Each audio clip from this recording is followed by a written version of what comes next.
avec Samuel Labrec et Louise Petitgrou. Bonjour Louise. Bonjour Samuel. Ça va bien? Oui, ça va bien, toi? Oui, mais point de vue technique, c'est un cauchemar, mais ça, les gens ne le savent pas à la maison.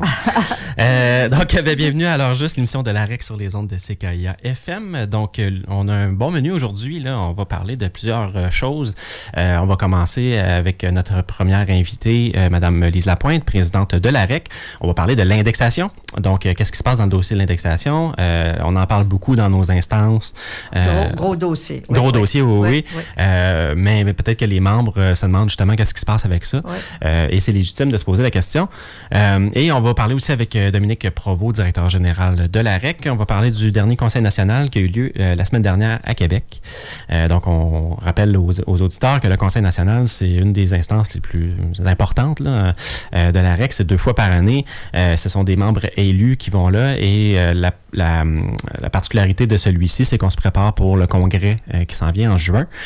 Donc, il y a plusieurs choses là, qui se font dans les instances, là, des propositions, des amendements, etc. Donc, on prépare le plan d'action du prochain triennat, parce que l'AREC fonctionne en triennat. Donc, on a un plan d'action sur 3 ans qui touche tous les enjeux qui ont été choisis, décidés par les élus, les représentants des membres de l'AREC.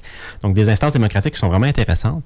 Et c'est aussi un retour à la normale, en quelque sorte, là, parce qu'on a connu des CN et des congrès virtuels. Oui. Donc, c'est bien agréable. Les gens sont là, oui. Sont présents. Donc, ça change beaucoup de choses. Oui. Ça fait du bien de se revoir, effectivement. Mais on commencerait avec quelques petites actualités. Ouais. J'ai quelques petites affaires que j'aimerais parler. Je voudrais te rappeler qu'aujourd'hui, on est le 1er novembre. C'est vrai. Hein? Et puis, je me demandais si toi, Samuel, là, es-tu plutôt comme Louis-José Houd, novembre est ton mois préféré, ou t'es comme Dédé Desjardins qui écrivait dehors novembre? Moi, je suis un gars d'octobre. Fait que je me retrouve plus comme Dédé dehors novembre. J'haïs Noël. Puis novembre, c'est comme le mois triste de préparatifs d'avant Noël. Où on ne parle que de Noël partout. Oui, la musique de Noël dans les centres d'achat et compagnie. Moi, c'est généralement, je me reclus chez moi. Je reste chez moi, puis je bouge pas. Puis j'écoute mes films. Mais j'ai profité beaucoup d'octobre, sachant que novembre allait me déprimer. En tout cas, novembre, c'est le mois des morts. Et puis, avant qu'on entame notre émission, j'aurais aimé ça te parler de quelqu'un qui est décédé récemment, qui s'appelle Viateur Dupont, que les jeunes, souvent, ne connaissent pas, mais que les membres de l'AREC, en grande majorité, connaissent bien. Viateur, c'était qui? C'était d'abord un enseignant. Il a été enseignant dans la région de Québec dans les années 60. Et il a été vite engagé syndicalement. Et puis, il a été président aussi de son syndicat pendant quelques années. Et il y a eu l'affaire Dupont. Je ne sais pas si tu as déjà entendu parler de ça. Dans les années entre 65 et 70, il y a eu des négociations très importantes pour, par exemple, atteindre la parité salariale entre les hommes et les femmes. Donc, des grandes revendications. Et il y a eu aussi des grands moyens de pression. Et un des moyens de pression qui a été utilisé à l'époque, c'est que tous les enseignants du Québec avaient démissionné en bloc pour faire pression sur la négo. Bon, la négo s'est déroulée, il y a eu une entente, et puis les enseignants ont été réembauchés dans l'ensemble, sauf Viateur Dupont. Parce que les commissaires, à l'époque, il y avait 2000 commissions scolaires, puis les commissaires de Québec trouvaient Viateur trop vindicatif, trop pugnace, trop baveux, comme on dirait aujourd'hui. Ils avaient décidé qu'ils ne le réembauchaient pas. Fait que les enseignants, cette fois-ci, de la région de Québec, ont dit... Pas question. Ils ont démissionné de nouveau en bloc, puis ont dit, nous, on ne rentre pas si notre président ne rentre pas. Alors, finalement, ils ont eu gain de cause, et Viateur a été réintégré dans l'enseignement, là. Et puis, par la suite, il a travaillé une quinzaine d'années à la CEQ de l'époque. Et il a occupé différentes fonctions. Et puis, il a été, entre autres, directeur du personnel. Et moi, ça me concerne personnellement parce que c'est lui qui m'a embauché. Mon premier contrat de travail à la CEQ, il est signé avec Viateur Dupont. On a toujours eu une relation chaleureuse. Et Viateur, c'était un homme de grande conviction, un homme qui a défendu ses idéaux jusqu'à la fin de sa vie et qui était aussi un homme de cœur, un homme très bienveillant, très attachant. Je voulais dire à ce sujet, oui, que Viateur, il a collaboré aussi à l'AREC de différentes façons depuis qu'il est retraité, depuis 84. En tout cas, il a été, entre autres, impliqué au manoir Laure Gaudreau. Oui. Il a fait de l'action au manoir Laure Gaudreau. Et c'était un collaborateur de Quoi de Neuf. Absolument. Et dans le dernier numéro de Quoi de Neuf, celui de l'automne, il y a un article signé Viateur Dupont. Oui, qui était son dernier texte. Qui était jusqu'à la fin. Oui. Là, il donnait là, ce qu'il connaissait et il faisait œuvre là, de pédagogie dans la promotion de ses valeurs. Fait que, je voulais lui rendre ce petit hommage personnel, lui dire que c'était un homme que j'ai beaucoup apprécié, qui repose en paix maintenant. Notre sympathie aussi à la famille et aux proches. Oui. Effectivement, ça m'avait un peu choqué la nouvelle parce que il me semble que je venais de publier le texte dans le Quoi de Neuf quand j'ai appris. Qui porte sur la vitesse de la vie, d'ailleurs. Oui, absolument. Oui, c'est ça, oui. J'étais pas prêt. J'étais pas prêt à ça, mais écoute. Tu l'as connu, toi aussi? Je l'ai pas connu. Je l'ai connu tout simplement par échange de textes pour le Quoi de Neuf. Mais j'ai jamais eu la chance de le rencontrer. Okay. En 70, Viateur, il s'était présenté contre Yvon Charbonneau. Okay. Il voulait la présidence de la centrale. Puis il avait été battu par 13 votes. Oh, wow, OK. Il n'y avait pas eu de recomptage? Il n'y avait pas eu de recomptage à l'époque. Oh, mon Dieu. Ah bon, oui, c'était effectivement, c'est une grosse nouvelle dans le milieu syndical et la CSQ. Oui, tout à fait. Autre nouvelle qu'il y a eu depuis notre dernière émission de radio, on sait maintenant c'est qui la nouvelle ministre des Aînés. Je ne sais pas si tu as vu passer. Là. Oui. Madame Sonia Bélanger. Elle est du CIUS, oui. Exactement, elle était présidente du CIUS de Montréal. Montréal Centre-Sud, je ne me trompe pas. En tout cas, j'ai pas la donnée exacte. Puis, c'est intéressant parce que là, on espère changer de perspective, qu'on parle davantage de soins à domicile plutôt que des maisons des aînés, qui était, on se rappelle, c'était le bébé de Mme Blais, les maisons des aînés. La ministre, en tant que telle, elle est déléguée à la santé et aux aînés. Donc, ça, c'est une nouveauté. En termes là, de sciences politiques, là, une ministre responsable, ministre déléguée, c'est plus important qu'une ministre responsable. Donc, on se rappelle que le rôle de Mme Blais, c'était ministre responsable des aînés et des proches aidants. Et là, maintenant, on a une ministre déléguée à la santé et aux aînés. Donc, il semblerait qu'une des priorités, ce serait les soins à domicile. Donc, ça, c'est une bonne nouvelle. L'AREC a quand même émis l'intention de rencontrer la ministre pour, rencontre de courtoisie, pour qu'elle sache c'est qui l'AREC. Et puis aussi faire avancer nos deux dossiers principaux là, pour cette année, les soins à domicile et le pouvoir d'achat à la retraite, dont la non-indexation des rentes de 300 000 personnes du secteur public et parapublic. C'est peut-être un dossier que Mme Bélanger ne connaît pas, mais qu'on espère qu'elle puisse porter au sein de son Conseil des ministres. Donc, à suivre pour ça, mais on va lui donner bien sûr le temps de prendre place, de connaître son rôle et de constituer son équipe, etc. Mais on a quand même hâte de la rencontrer. On va sûrement aussi, peut-être, si elle a le temps, l'inviter pour notre congrès. Donc, habituellement, on fait ça aussi. Est-ce que c'est elle qui va s'occuper de trouver où on doit déposer une plainte dans le cas où les aînés sont maltraités? Ça doit tomber dans son ça devrait, champ, oui. Dans le fond, c'est tout pas la loi, mais la loi sur la maltraitance. Oui, là. c'est ça. Absolument, ça fait partie de ses responsabilités. Dans ce cas-ci, elle dit qu'elle va aller dans la continuité de ce que Mme Blais avait entamé pour ce qui est du plan de lutte à la maltraitance. Donc, on sait que l'AREC avait fait certaines demandes pour qu'on renforce cette loi-là. Ça avait été une bonne nouvelle quand les centres d'action, les CAP, là, les centres d'aide et d'accompagnement aux plaintes, avaient été mis comme la porte d'entrée pour toute personne qui a besoin de porter plainte, d'avoir d'accompagnement. Mais c'est encore en processus. Les gens ne savent pas, il faut les informer. Puis on essaie de voir si ça fonctionne. C'est encore très nouveau. Là. Pour l'instant, on n'a pas eu de plainte sur le processus de plainte. Ça semble être intéressant comme démarche, mais ça reste à suivre. Aussi, là, tu l'as dit tantôt, on a commencé le mois de novembre. Le mois de novembre, c'est aussi le mois de novembre avec Procure. Oui. Donc, vous pouvez vous procurer le nœud papillon 2022. On a mis le lien sur le site Internet de l'AREC. On l'a mis dans l'infolettre aussi. Donc, on se rappelle que c'est Procure un organisme de bienfaisance dans la lutte contre le cancer de la prostate. Donc, c'est la tradition du mois de novembre, là, c'est qu'ils vont créer un nœud papillon qui est mis en vente là, pour recueillir des dons. Est-ce que les conseillers de la CSQ portent le nœud papillon? On l'avait porté lors du Conseil national de l'année dernière. On l'a pas fait cette année. Ouais. Je sais pas pourquoi. Charles, il est où mon nœud papillon? Vous n'étiez pas encore en novembre, non? Effectivement, mais on aurait pu quand même le recevoir d'avance parce que notre Conseil national est toujours la dernière semaine d'octobre.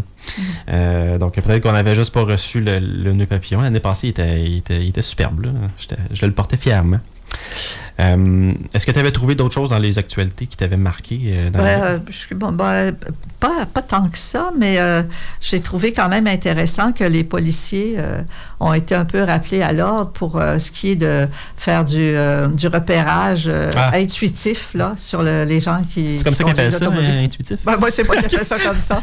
Sur la base de leur intuition, là, de pouvoir interpeller les gens qui à leurs yeux, semblent un peu suspects, soit qu'ils portent un capuchon ou ils conduisent une auto de luxe, puis pire encore, s'ils sont noirs. Fait que c'est à peu près ça, le portrait là, des intuitions policières.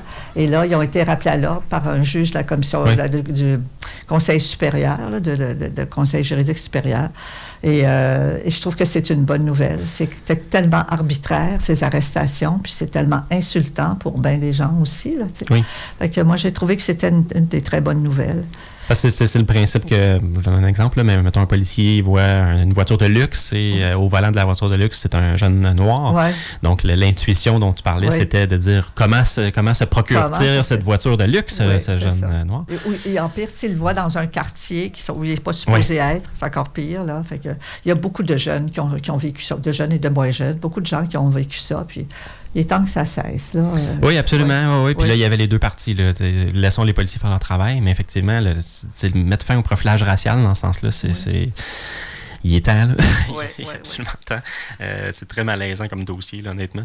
Puis l'autre nouvelle que j'ai trouvée intéressante aussi, c'est le mouvement Just Stop Oil. Tu sais, le mouvement qui fait des jeunes qui veulent protester contre l'absence d'engagement réel sur la lutte au changement climatique par les pays, puis qui ont tiré des... C'est le monde qui lance la soupe.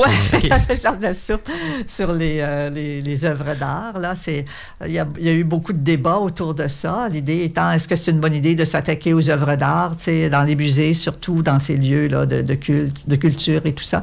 Et puis, d'autres qui disent, ben oui, mais si les jeunes, ils font pas des coups d'éclat, on les entend pas. Quand ils font des actions gentilles, il n'y a rien qui bouge. Et puis, il faut dire aussi que ces gestes-là spectaculaires n'étaient pas dommageables pour les tableaux, parce que les tableaux ont été attaqués, protégés par une vitre et tout, un peu de nettoyage et tout. Mais aucune œuvre d'art c'est le propre de la jeunesse aussi, d'être un peu à fond de train dans les actions, tu sais, puis c'est ça qui fait bouger aussi. De bousculer l'ordre établi. Oui, ça s'est comme répandu 2-3 fois dans les dernières semaines. Je ne sais pas si ça va être un mouvement d'ampleur, là. Ben, il faut pas trop qu'ils n'iront pas jusqu'à démolir les œuvres d'art comme les talibans ont fait. Là. Non, exactement. Oui. Mais en même temps, c'est du gaspillage alimentaire. Oui, j'avais pas vu ça comme ça. mais bon, oui, c'est vrai, à suivre, ça m'avait choqué aussi. Petite nouvelle ce matin aussi, la Coalition pour la dignité des aînés a sorti un communiqué sur la situation du tunnel, les travaux à Montréal là, qui créent certaines problématiques. Comme quoi que les aînés sont peut-être aussi dans l'angle mort de ce projet-là. Parce que tout ce qui est lié au transport, à l'accessibilité, à l'isolement, beaucoup de gens ont des rendez-vous sur l'île de Montréal qui peuvent avoir de la misère à se rendre à cause de ça. Aussi la famille qui peut venir les suivre, les visiter par exemple sur la rive sud. Donc il y a toute cette problématique-là qui est pas du tout, dans le fond, considéré par l'organisation urbaine, l'organisation des travaux. Donc, dans le fond, l'objectif de ça, c'est de mettre en œuvre un plan pour éviter justement qu'on isole les aînés et qu'ils se retrouvent encore dans l'angle mort, comme ils se sont retrouvés dans toutes les dernières crises ou toutes les dernières problématiques. Donc, c'est un petit rappel, un petit coucou qu'on fait à l'organisation de ces travaux-là. Donc, on se rappelle, il n'y a aucune information spécifique qui a été communiquée à l'intention des personnes aînées du Grand Montréal dans cette situation. Donc, ils ne savent pas quoi faire ou comment utiliser des transports en commun, comment trouver des alternatives. On parle des fois de personnes vulnérables qui peuvent être malades, qui n'auront pas d'autre choix que de rester cloîtrés plutôt que d'affronter les bouchons de trafic chaotique. Donc, ça aussi, là, à suivre. Oui. En plus, qui ne sont pas accueillis dans les urgences ou très mal. Les gens qui sont malades. Oui, bien. Non seulement le problème de se rendre, mais d'être soignés. Ils ont engorgé ces routes pour après ça s'engorger dans les urgences. Ça va pas super. Hein? Je voyais que autour de 1999, quand il y a eu l'atteinte au déficit zéro, qu'on a coupé beaucoup dans le soutien aux infrastructures, puis que là, on ramasse tout cette absence d'investissement qui a été faite pendant des années, là. C'est le fruit de ça. Puis aussi, il y avait eu à cette époque-là l'offre de mise à la retraite pour beaucoup de fonctionnaires, donc une perte d'expertise aussi au niveau de la fonction publique. Bien, tout ça mis ensemble, ça fait qu'aujourd'hui, on est embourbé dans les travaux qui n'ont pas été faits, puis qui ont pris beaucoup de retard et qui doivent être faits maintenant. Puis la source du problème est aussi presque la même dans le réseau de la santé. On parle d'engorgement dans les urgences, mais le déficit zéro a fait mal.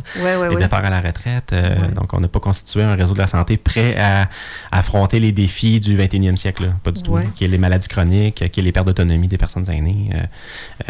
On visait le déficit zéro.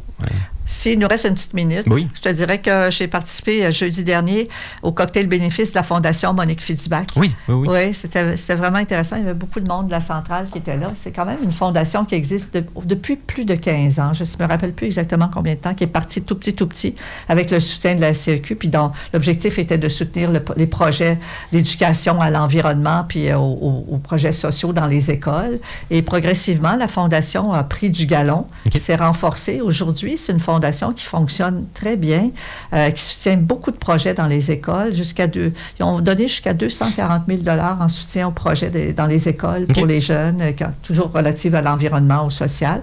Ils soutiennent le mouvement ACT, autrefois les établissements verts Brundtland. Ils font de la sélection de projets et je voulais en parler parce que souvent, ils cherchent des retraités pour faire ça. Tu sais, ils reçoivent beaucoup de demandes pour être subventionnés, soutenus. Oui.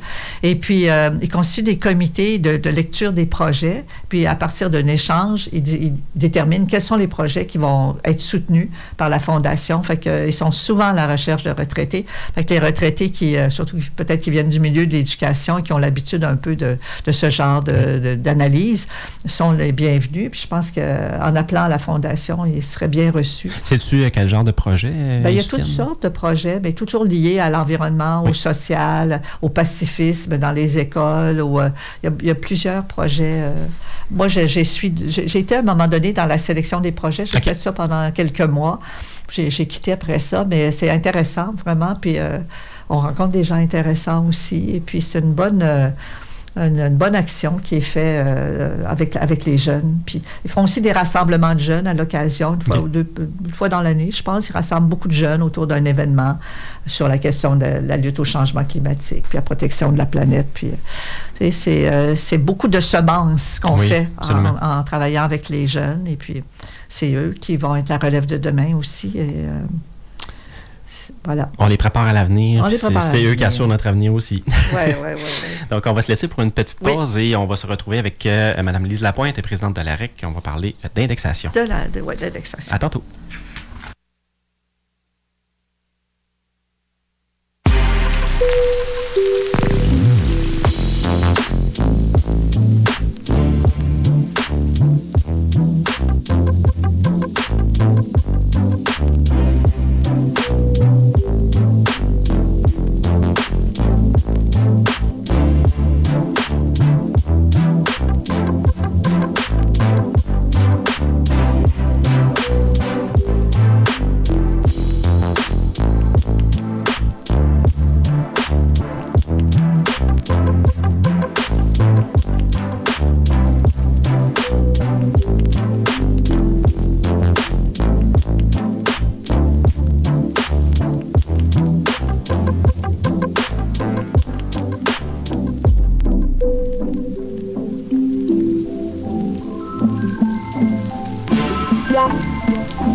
On est de retour à l'heure juste, l'émission de l'AREC sur les ondes de CKIA FM. Et on a avec nous au téléphone Mme Lise Lapointe, présidente de l'AREC. Madame Lapointe, bonjour. Bonjour. Vous allez bien? Bonjour. Oui, ça va bien, je me porte bien. Oh, est-ce que vous êtes remise de votre Conseil national?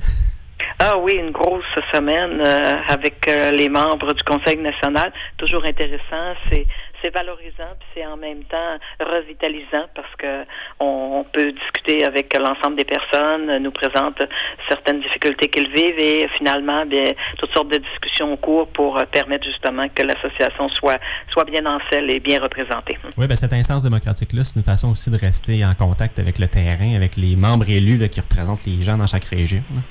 Effectivement, parce que ce sont des gens qui sont sur le terrain, qui ont des conseils sectoriels pour travailler avec eux et effectivement, lorsqu'on les rencontre, bien, ils nous partagent ce qu'ils vivent au niveau de la province, au niveau des différents secteurs.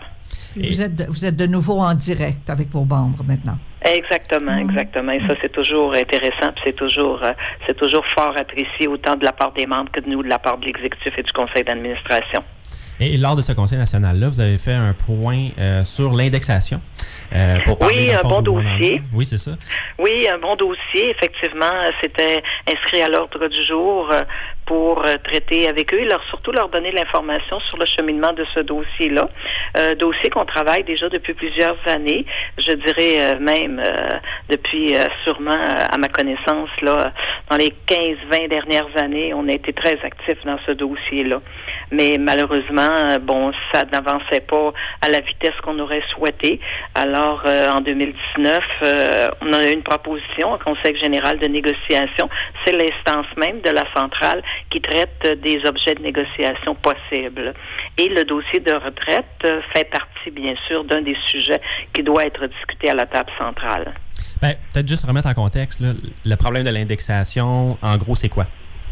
Mais le problème de l'indexation, c'est lorsqu'une personne est éligible à une rente de retraite au REGOP, aussi d'autres régimes là, ont leur formule d'indexation. Et nous, au REGOP, je dis nous parce que ça me concerne aussi, je suis à l'intérieur de ce régime-là, nous avons 3 formules d'indexation possibles.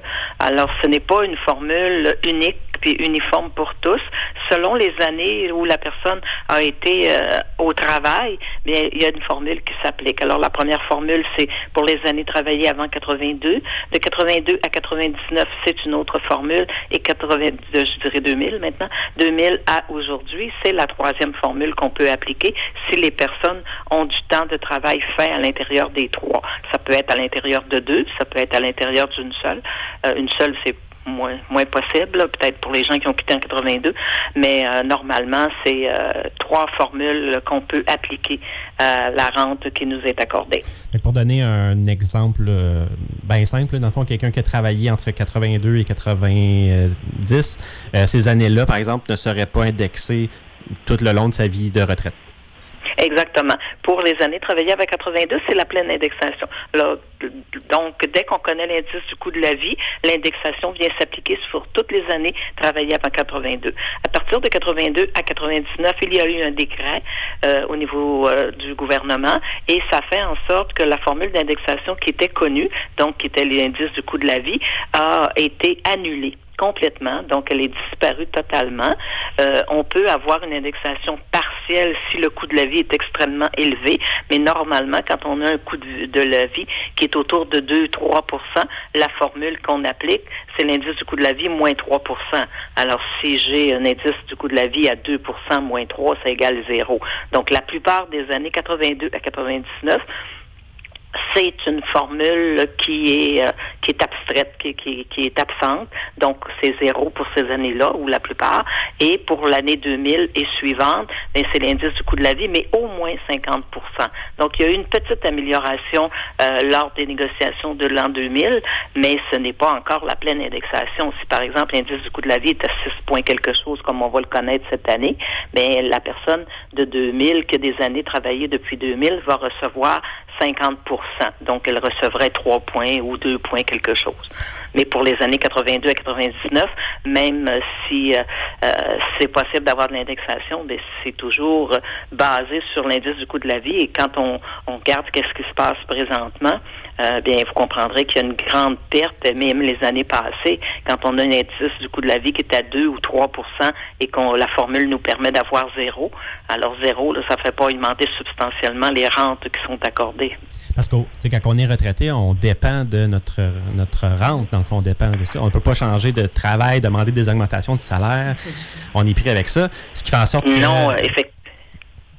Oui, je te laisse aller. Oui, mais ce qui fait en sorte que, justement, dans des périodes comme cette année où l'inflation atteint des sommes monstrueuses, le pouvoir d'achat d'une personne retraitée va écoper largement, là. Oui, année après année, quand la personne est retraitée, effectivement, sa rente ne suit pas le coût de la vie. Alors, c'est de l'appauvrissement. Je vais l'utiliser, le mot appauvrissement, parce que quand on ne suit pas l'augmentation du coût de la vie, bien, vous comprendrez que la rente qu'on reçoit est diminuée d'autant.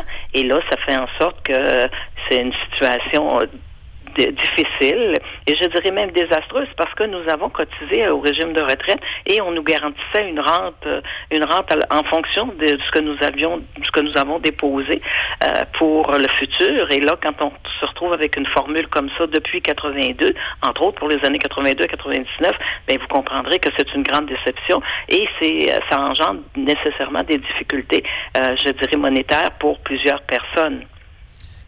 Comment on réagit du côté gouvernemental quand vous débattez avec les représentants gouvernementaux de ces sujets-là?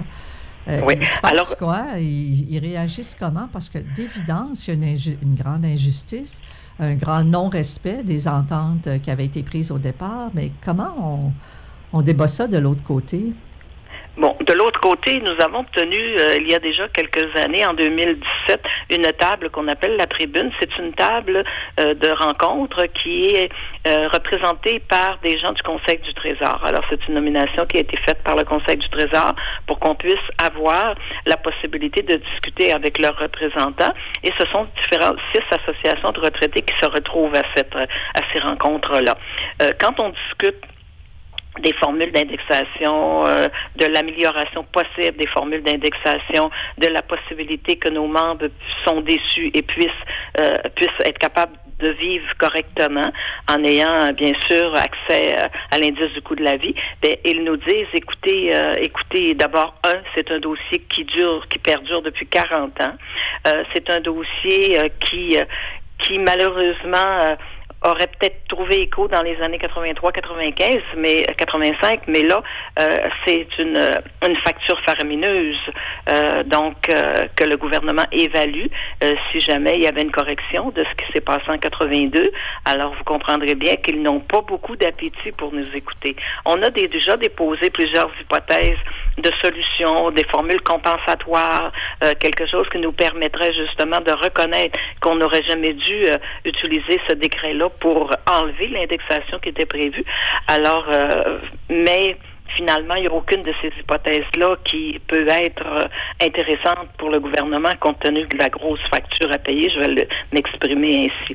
Et souvent, leur argument, c'est de dire, oui, mais vous comprenez qu'il y a un bon nombre de personnes qui sont déjà retraitées et qui n'ont jamais contribué à un régime de retraite et qui n'ont pas de régime de retraite. Ça, je dirais même des fois que c'est le premier argument qu'ils nous servent à la table. Alors, nous, notre possibilité, c'est de contrer cet argument-là, mais une fois que j'ai dit ça, bien, vous comprendrez que la facture à payer fait en sorte que le gouvernement ne répond pas à nos désirs ni à notre demande. Alors, c'est pourquoi qu'on a travaillé avec notre centrale à laquelle nous sommes affiliés.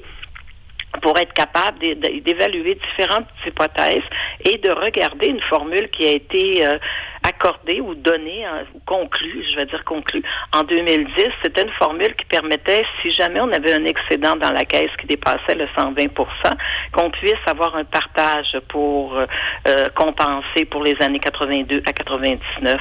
Alors, cette formule-là, c'est une formule qui existe depuis 2010, mais quand on regarde la possibilité d'obtenir du 120 %, c'est à peu près inatteignable. Alors, comme c'est inatteignable, c'est bien sûr une volonté des membres de notre association de vouloir faire corriger cette formule-là, diminuer le 120 % pour essayer de voir si, par exemple, on avait un excédent de 112, 115 %, quelle serait la possibilité d'avoir pour les retraités une portion de l'excédent pour compenser justement pour cette indexation qui est perdue. Alors, c'est là-dessus qu'on a travaillé depuis plus d'1 an avec la centrale, et finalement, on a obtenu un consensus qui s'est dégagé. Ce consensus-là permettrait justement de faire en sorte qu'on garde un 10-12 % de capitalisation, donc une forme de somme monétaire qui serait déjà dans la caisse et qui permettrait justement, si jamais il y avait une difficulté, il y avait un manque à gagner, bien qu'on puisse puiser à l'intérieur de ce fonds de stabilisation-là, et après ça, qu'on puisse avoir un partage entre les cotisants qui verraient leur cotisation abaissée, et nous, on pourrait voir quelques sous accordés à la rente pour les années 82 à 99. Alors, on en est là. C'est le consensus qui a été retenu par la centrale, notre centrale, la syndicat des enseignants, le syndicat du Québec, et ça a été même amené au Conseil général de négociation, et l'ensemble des personnes déléguées à cette instance-là ont retenu le consensus. Donc, une possibilité, là, puis je vous dirais que c'est une des premières fois qu'on sent vraiment que la centrale, notre centrale, les gens qui sont des cotisants, parlent de ce dossier-là et acceptent une proposition qui permettrait aux retraités d'avoir quelque chose dans un laps de temps à moyen terme ou à long terme. Vous avez travaillé fort pour les sensibiliser, dans le fond, pour leur rappeler que ça avait un impact sur eux aussi dans un futur rapproché, là. Oui, je vous dirais que ça fait des années, je le disais tout à l'heure, ça fait des années qu'on travaille. Il y a eu des rencontres avec les députés pour expliquer la situation. Il y a eu des rencontres dans un comité qu'on appelle le Comité national de la retraite où on élaborait différents plans d'action. Il y a eu la possibilité de travailler conjointement avec l'ensemble des fédérations de la centrale pour qu'on dégage un consensus qui serait peut-être acceptable. Et c'est là qu'on en est présentement, mais c'est le fruit d'un travail énorme déjà depuis plusieurs années, le fruit de plusieurs personnes qui ont contribué à cet avancement-là. Cependant, comme la négociation qui débute, puisque le dépôt a été fait dans les derniers jours, c'est une négociation qui s'inscrit en front commun. Alors, il fallait nécessairement qu'il y ait une harmonisation, donc que les deux autres centrales, CSN, FTQ, puissent adhérer au consensus et à la proposition de la CSQ. Mais finalement, ils n'étaient pas aussi avancés dans leur analyse et leur discussion. Alors, ce sera un comité de travail qui va être mis en place très prochainement des trois centrales pour justement arriver à faire en sorte qu'on puisse traduire cette demande-là auprès du gouvernement. D'abaisser le 120 % pour un autre pourcentage et un partage ensuite qui suivrait.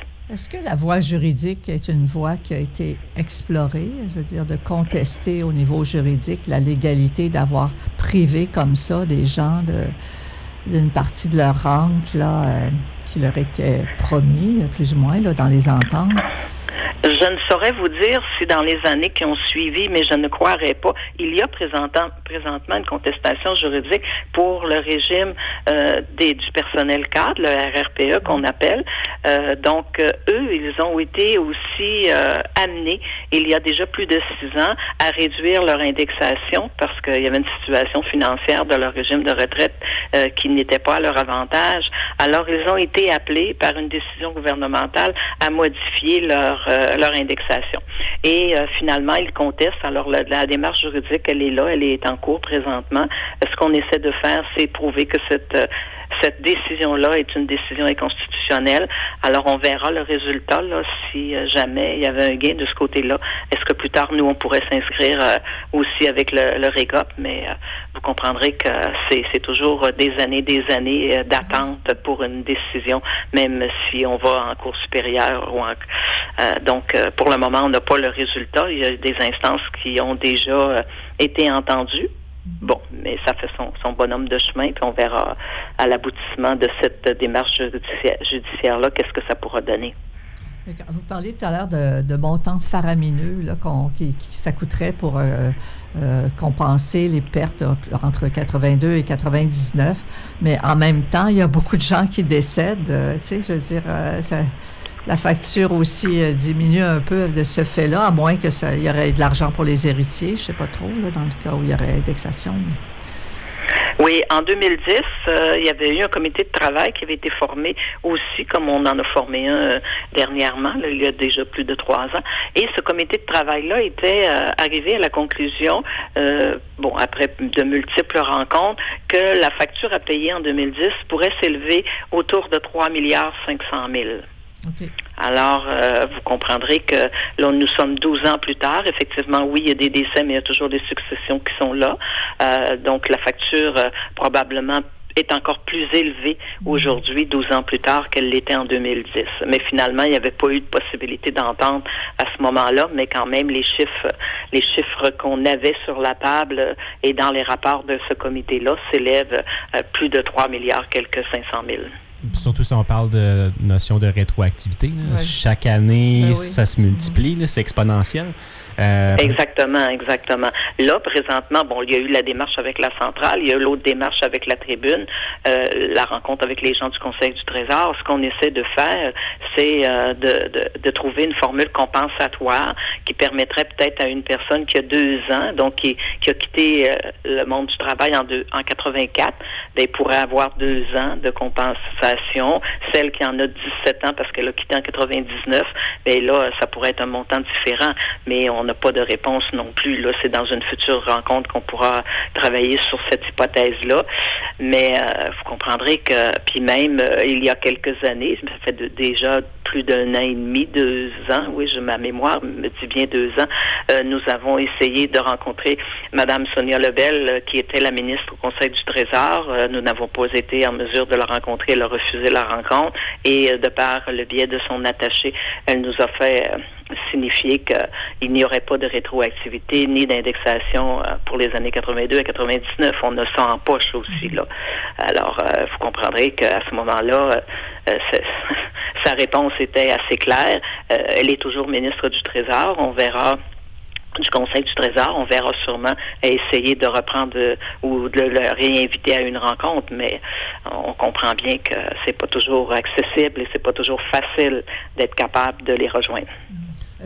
Quel est l'état des troupes, comme on dit? Quel est le moral des gens par rapport à ça? Je vous dirais que cette année, compte tenu de l'inflation, effectivement, le manque à gagner est encore plus signifiant pour plusieurs personnes, parce qu'une personne qui a une rente de 30 000 $ par année, quand là, des années non indexées, vous comprendrez que c'est sûrement pas suffisant pour réussir à se loger, à se nourrir et à bénéficier là, de différentes choses au niveau culturel, gastronomique ou autre, parce que la rente n'est pas suffisante. Vous allez me dire, c'est pas la moyenne des gens qui ont 30 000 $, mais la moyenne au REGOP, là, elle est de l'ordre d'à peu près 20 000 $. Alors, c'est pas tout le monde qui a une rente de 50 000 $, et pour les personnes, la situation est difficile. Pour un groupe de personnes, c'est une volonté d'avoir pleine indexation, pleine rétroactivité. Ça, on a un certain groupe de personnes là, qui ne démordent pas puis croient encore qu'on sera capable d'aller chercher ça. C'est leur prétention. Pour d'autres personnes, je dirais que le moral est bon parce que là, vous avez bien compris qu'on venait de faire une avancée avec notre centrale et qu'on est probablement assuré qu'à la prochaine ronde de négociation, ce dossier-là devrait être sur la table et permettre peut-être de trouver une hypothèse hypothèse qui pourrait plaire. Alors, il y a encore de l'espoir, mais c'est pas un espoir de retrouver l'ensemble des sommes perdues. Les gens, je pense, sont conscients que le dossier a une longueur de vie de 40 ans maintenant, parce que 40 ans, 41 ans bientôt, alors difficile de faire une marche arrière. Et les gens, il y a une forme de résignation, mais les gens souhaiteraient bien que le gouvernement finisse par reconnaître qu'effectivement, ça n'aurait jamais dû exister et qu'il puisse avoir quelque chose pour compenser. J'utilise le mot compenser parce que ce serait, si on était capable de décrocher ça, bien, ce serait peut-être un petit baume à mettre sur une plaie qui est ouverte depuis déjà plusieurs années. Parce qu'il y a un besoin qui se manifeste aussi de reconnaissance, comme vous l'avez dit, parce qu'il n'y a aucun gouvernement depuis les 40 dernières années qui a reconnu le problème, qui est capable de dire, effectivement, c'est notre responsabilité en tant que gouvernement. On a la responsabilité des rentes de retraite des employés du secteur public, mais il y a ce problème-là qui existe. Ça, il n'y a aucun gouvernement qui le dit. Oui, et en plus, je vais vous ajouter que lorsqu'ils ont convenu en négociation de la nouvelle formule du 120 le gouvernement a bien inscrit dans la loi qu'il peut mettre sa part si jamais on obtenait quelque chose d'autre. Le gouvernement n'a pas garanti que sa part serait là, parce que lorsqu'on reçoit la rente, il y a une partie de 50 qui est puisée à même le Fonds de retraite REGOP, et l'autre partie, c'est le gouvernement qui répond à des obligations de verser le 50 parce qu'il n'a jamais déposé dans le compte comme tel du REGOP. Alors, il y a un engagement formel de subvenir là, aux 50 manquants. Alors, c'est puisé à même ces chiffres. Puis, juste avant de conclure, c'est important de rappeler qu'on avait fait un sondage auprès de nos membres il n'y a pas si longtemps pour leur demander leur opinion sur quoi faire dans le dossier de l'indexation. Il y avait plusieurs options. Et ce qui a été largement appuyé, c'était la conception d'une capsule vidéo qui explique le problème pour sensibiliser les élus puis la population. Et là, c'est en train de se faire. Là, donc, on vise décembre là, pour faire cette capsule-là. Là. Oui, alors il y avait plusieurs choix, effectivement, dans ce que Samuel fait état. Et effectivement, il y avait une vidéo qui va être produite très prochainement. Il y avait aussi la possibilité de marche au niveau des membres. Il y avait la possibilité peut-être de faire des pétitions, mais finalement, ce qui ressortait davantage, c'était que les politiques, donc le CE, le Conseil d'administration, le Comité national, poursuivent ces démarches. Donc, on mise sur la participation de ces gens-là, de ces instances-là, pour poursuivre le travail, mais on faisait pas ressortir nécessairement quelque chose qui nous amenait à faire de grandes démonstrations publiques. Alors, parce que des fois, on se fait dire ça, organiser une manifestation, mais selon le sondage, on aurait 40 personnes devant l'Assemblée nationale. Là. Il faudrait que,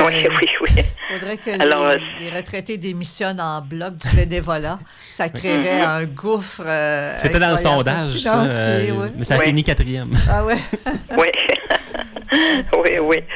Oui, parce que les retraités ont une large part de leur temps qui est consacré au bénévolat, mais ça va pas être quelque chose qui est retenu. On l'entend des fois dans les conversations, mais on n'est pas à l'étape de dire on va cesser le bénévolat. Mais effectivement, ce serait probablement la mesure qui toucherait l'avantage de toute la société et qui serait désagréable pour tous. Et ça désorganiserait complètement tout un secteur de l'économie sociale. Hein, absolument. Aussi, merci beaucoup, Mme Lapointe, pour le suivi sur les travaux de l'indexation.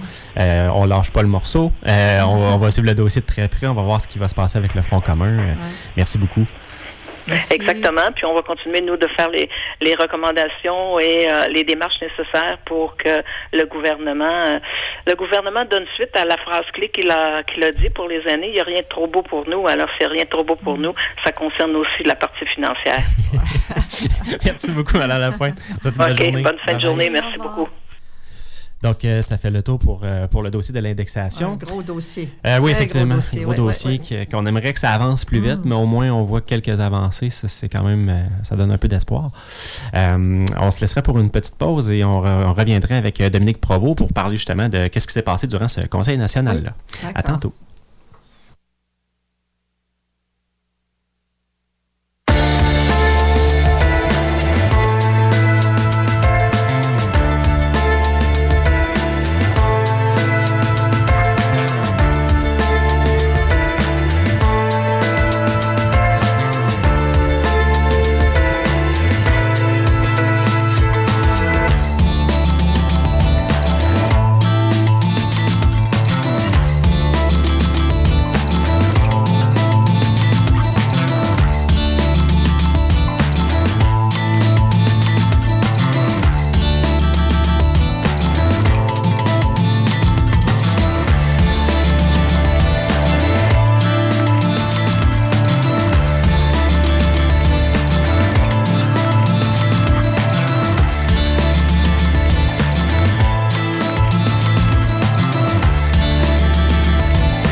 toujours à l'heure juste, l'émission de l'AREC sur les ondes de CKIA FM. Et on a avec nous au téléphone Dominique Provost, directeur général de l'AREC. Dominique, bonjour. Oui, bonjour. Bonjour, Dominique. Ça va bien? Ça va bien, merci, vous autres? Oui. Oui, merci. Je vais te poser la même question que j'ai posée à notre présidente juste avant toi. Tu t'es-tu remis de ton conseil national? Oui, tout à fait. On sort toujours de cette expérience-là un peu fatigué, mais en même temps satisfait de tout le travail qui est fait là, durant 4 jours. C'est impressionnant de voir le monde à l'œuvre, autant les bénévoles qui participent à l'instance que le personnel là, qui fourmille autour d'eux là, pour s'assurer que tout se passe bien. Là. Chaque fois, on sort fatigué, mais on sort très satisfait de l'expérience. C'est un peu un retour à une certaine normale aussi, parce que on a eu des expériences virtuelles, puis on a eu des conseils nationaux avec des masques, puis où on stressait un peu. Donc là, on avait plus l'impression de vivre normalement. Oui, les gens sont contents de se voir. Les contacts sociaux, là, c'était pas recommandé durant la pandémie, mais c'est assez précieux en temps normal de pouvoir échanger avec les gens directement plutôt que d'avoir le filtre de Zoom en virtuel ou d'avoir un masque qu'on porte. Donc oui, c'est effectivement, les gens étaient très heureux de se voir. Puis on le voit à chaque fois, là, c'est de fois en fois, là, les gens ils sortent de là un peu avec le sourire. C'est ce qui nous rend contents, là, parce qu'on voit que on s'imagine qu'il y a 4 journées, là, des personnes qui sont réunies dans une salle pendant 4 jours pour discuter d'enjeux de toute nature. Avec beaucoup d'assiduité, des gens très studieux. Ça peut être fatigant à la longue, pourtant ils sortent avec le grand sourire. Donc, c'est bon signe pour la vitalité de notre association. C'est quand même intense, un conseil national, mais peux-tu nous rappeler à quoi ça sert? Oui. En fait, j'essaie de résumer là, qu'est-ce que ça peut représenter pour les gens, un conseil national. C'est divisé, moi je le divise en 4. Là. Il y a ce qu'on appelle les passages obligés là, qui sont en vertu de nos règles internes. Là. Donc, on adopte les prévisions budgétaires annuelles, on discute des statuts règlements, on a entériné, par exemple, les membres du comité national d'élection qui vont élire le prochain exécutif de l'association. Donc, on est beaucoup dans ce que j'appelle la poutine interne, là, qui est quand même importante, là, puis que j'appelle donc un passage obligé. Donc, ça, on a passé quand même un certain temps là-dessus. On a aussi un gros bloc sur des présentations de dossiers là, en lien avec les priorités de l'association, puis notre mission, puis notre plan d'action.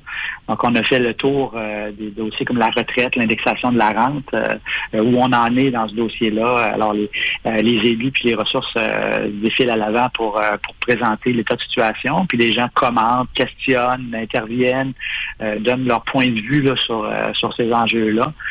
Donc, il y a eu la retraite. On est revenu sur la campagne électorale aussi québécoise. On a fait une espèce de post-mortem. Là. Qu'est-ce que ça implique, là, la réélection de la CAQ, puis quels étaient ses engagements qui touchent les aînés. On est aussi revenu sur les campagnes publicitaires de l'AREC qui ont eu lieu dans la dernière année, donc pour faire connaître notre association, puis intervenir sur la place publique. On a parlé aussi des enjeux comme la relève, la participation aux activités. Donc, un gros bloc là qui concerne les dossiers qui sont prioritaires pour l'association. On a aussi, en troisième lieu, là, on a eu des conférences quand même très intéressantes. Là, une de Karel Méran, là, qui est un écologiste de longue date, là, qui était expert par le passé, là, qui est rendu à la Fondation du Grand Montréal, qui a présenté son livre Lettre à une jeune écologiste, là, qui a suscité beaucoup de réactions là, de tous les côtés. Donc, comment entrevoir les enjeux de l'environnement, du développement durable, comment réagir à l'anxiété grandissante, puis au fait qu'on arrive un peu dans un mur au niveau écologique. Donc, une conférence très intéressante. Puis on a une autre aussi du Centre international de solidarité ouvrière, le CISO, qui parlait un peu des actions de l'organisme dans les pays en voie de développement pour la lutte pour les droits sociaux, les droits syndicaux. Donc, on touche, on ratisse vraiment large. en a pour tous les goûts, je dirais, dans nos conseils nationaux. Ça, c'est le troisième volet. Les conférences, le quatrième, c'est le volet social qui est quand même important aussi. Là, les gens ils se voient aussi, ils vont souper ensemble, ils échangent autant en région qu'avec d'autres régions. Donc, la fraternité, là, c'est quand même important aussi. Donc, c'est quatre grands volets qu'on a durant notre conseil national qui sont couverts durant les 4 jours. C'est ça qui fait que les gens sortent, là, comme je l'ai dit tantôt, un peu fatigués, mais quand même très satisfaits de l'événement. Puis dans un triennat, il y a 2 conseils nationaux par année. Oui, est-ce que ça change de quoi un conseil national dans une année juste avant le congrès? Est-ce qu'il y a des choses différentes? Oui et non. C'est sûr qu'il y a, comme je le disais plus tôt, il y a les passages obligés là, qui sont à l'adoption des prévisions budgétaires annuelles et tout ça. Ça reste de fois en fois, là, de conseil national en conseil national, on aborde ces questions-là. Mais oui, on commence à mettre la table pour le congrès là, dans les 2 conseils nationaux qui précèdent le congrès, donc à l'automne et au printemps. On met la table autant pour la séquence des événements, l'adoption des propositions de modification au statut-règlement qui vont être traitées au Congrès. Donc, on commence là tranquillement à mettre la table pour le Congrès. C'est vrai aussi, on a aussi dévoilé le visuel de notre Congrès. Là, Te rappelles-tu du thème, Dominique? Oui, une voix pour les personnes aînées depuis 1961. Oui, excellent. Qui fait ressortir le fait que la REC existe depuis 62 ans maintenant, et donc la plus ancienne association de défense des droits des aînés au Québec, fondée par Laure Godreau. Donc on la voit dans le visuel de notre congrès. Puis on voit aussi des gens qui sont, c'est pour montrer que on a Laure Godreau, mais aussi on est allé vers une grande association de 60 000 membres. Donc dans notre visuel, on a intégré tout ça. On voit des gens qui sont nombreux, qui sont tournés vers l'avenir, puis qui portent la voix des aînés, là, qui vont reprendre un peu le flambeau de Laure Godreau. Là. Puis, à travers tout ça, on continue aussi la tournée du CE, donc c'est pas fini, ça? Oui, c'est ça. C'est ce qui fait aussi que les gens de l'exécutif sont un peu fatigués. Là. Ils sont en tournée du Québec là, pour rencontrer les membres en vue du congrès. Donc, il y a 6 rencontres qui ont eu lieu jusqu'à présent. Il en reste 4. C'est un passage aussi, c'est pas un passage obligé, celui-là, c'est un passage important vers le congrès pour aller un peu se connecter à la base, là, puis rencontrer les membres sur le terrain. Là. Ça fait cliché, là, mais c'est important que les élus nationaux restent en contact avec les membres qui sont sur le terrain pour qu'ils apportent leur point de vue, comment ils voient l'association. Est-ce qu'on répond à leurs attentes, à leurs besoins, puis qu'est-ce qu'on pourrait, par exemple, quelles orientations on pourrait adopter en congrès pour défendre leurs droits, défendre les droits des aînés. Là. Donc oui, ça se poursuit. Là, il en reste encore 4, mais on devrait finir à la mi-novembre normalement avec un bon bilan de cette tournée-là. Bien, merci beaucoup, Dominique, d'avoir fait un suivi de ces instances-là qui sont importantes pour l'association puis qui nous permet je pense, d'agir sur la place publique. Là. Ça nous donne une légitimité démocratique. Là. Tout à fait. Bien, merci à vous puis bonne fin d'émission. Merci beaucoup. Bye-bye. Merci, au revoir. Au revoir. C'est ce qui fait le tour pour aujourd'hui, pour notre émission de cette semaine. Beaucoup de contenu. Vite passé. Ça passe vite 1 heure. Tout le temps, oui. C'est bon signe si ça passe vite. Donc, on se dit qu'on se revoit dans 2 semaines déjà. Oui. On se rapproche de Noël. Hey. Attends un peu. Bonne journée tout le monde. Au revoir.